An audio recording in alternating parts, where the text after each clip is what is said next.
अमरीकी नौजवानों ने वाशिंगटन के हिल्टन होटल में फायरिंग के वाकये को सदर ट्रंप पर कातिलाना हमला मानने से इनकार कर दिया।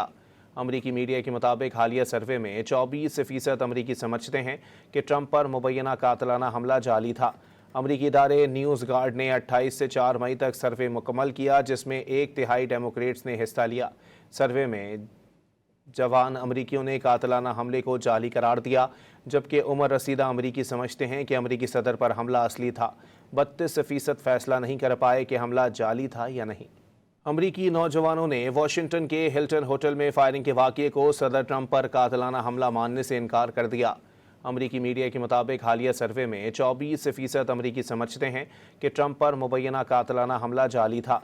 अमरीकी इदारे न्यूज़ गार्ड ने 28 से 4 मई तक सर्वे मुकम्मल किया, जिसमें 1/3 डेमोक्रेट्स ने हिस्सा लिया। सर्वे में जवान अमरीकियों ने कातिलाना हमले को जाली करार दिया, जबकि उम्र रसीदा अमरीकी समझते हैं कि अमरीकी सदर पर हमला असली था।